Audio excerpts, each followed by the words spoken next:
past few weeks, we've had the privilege to spend some time and be an instrument of God's blessing to our brothers and sisters in the various different orphanages that we visited.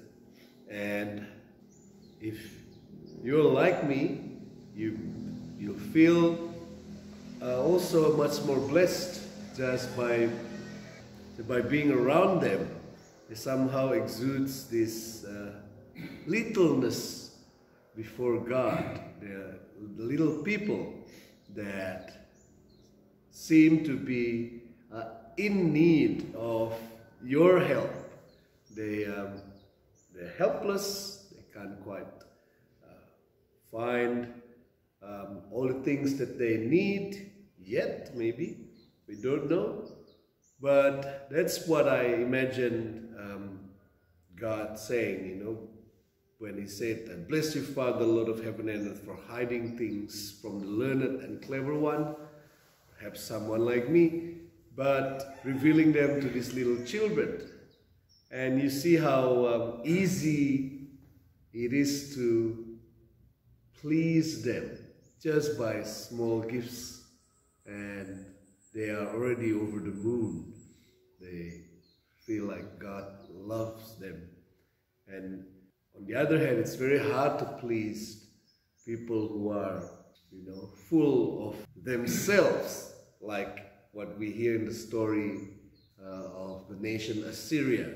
Assyria is so proud, even though they're only God's instrument for God's anger to teach the Israelites some lessons.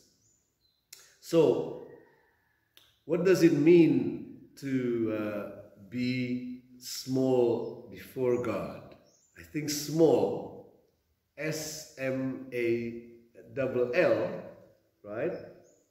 I'd say small is that if you are small, you can be rich, but still small and little before God.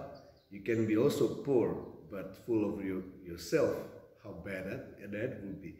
But small before God would be you're saved by God. S stands for saved by God. And you're made by God and made for God. M.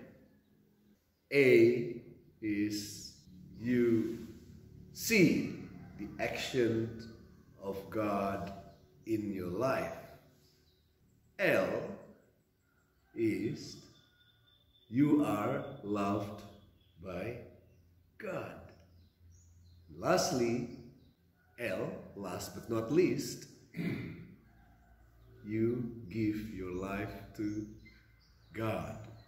Because you're saved by God and you're made by God and for God, and you see God's action in your life, and you feel the love of God in your life, you experience God's love in your life, so you can't help but give in your life for God. So, brothers and sisters, let's be small before God.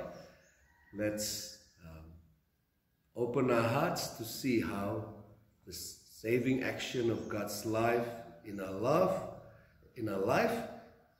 will help us to be small and see how God saves us, how God made us for Him and by Him, how His action is so gracious in our lives, and His love as well, so that we can give our life freely for Him.